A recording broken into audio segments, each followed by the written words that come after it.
сәлеметсіз бе?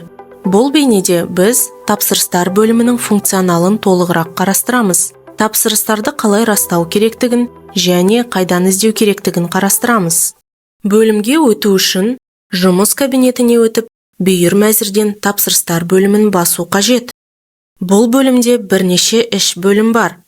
Жаңа, шартты келісу, төлемді күтуде, аяқталды және барлық тапсырыстар. Әрі қарай әр бөлім туралы айтып өтеміз. Жаңа бөлімінде растауды немесе қабылдамауды қажет ететін жаңа тапсырыстар көрсетіледі. Шешім қабылдауға 3 жұмыс сағаты беріледі. Тапсырысты растау. Тапсырысты растамас бұрын тапсырыстың өзін басу арқылы толық ақпаратпен танысуға болады. Тапсырыс бетінде ол туралы барлық ақпарат көрсетіледі. Тауардың атауы мен саны, тапсырыс беруші туралы мәліметтер, жоспар тармағы туралы ақпарат және тауарды жеткізу мерзімі. Назар аударыңыз, тапсырыс бетінде сондай-ақ ОТП KZ комиссиясына қажетті сома көрсетіледі. Егер электрондық әмиянда қаражат жеткіліксіз болса, оны алдын ала толтыру қажет. Егер әмияндағы қаражат жеткілікті болса, растау батырмасын басуға болады. Содан кейін ашылған терезеде әрекетіңізді қосымша растау қажет. Растағаннан кейін тапсырыс шартты келісу бөліміне өтеді.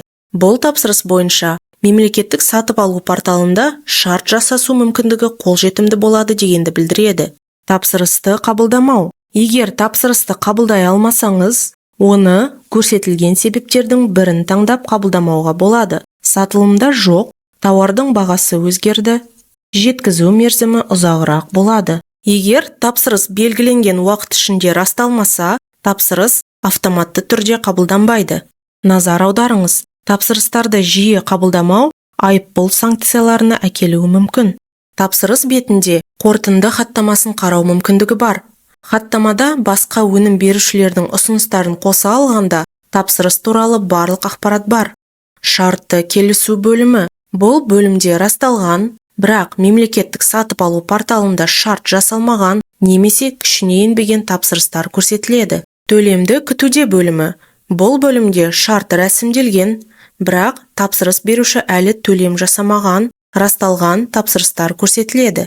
Аяқталды бөлімі. Бұл бөлімде күйі расталған, қабылданбаған немесе жойылған барлық аяқталған тапсырыстар көрсетіледі. Барлық тапсырыстар бөлімі. Бұл бөлімде ағымдағы күйіне қарамастан барлық тапсырыстар көрсетіледі. Тапсырыстар бөлімі ОТП KZ платформасындағы сіздің басты құралыңыз. Ол тапсырыс берушілермен нақты жұмыс орнатуға, мерзімдерді сақтауға және әр кезеңді бақылауға көмектеседі. Назарларыңызға рахмет.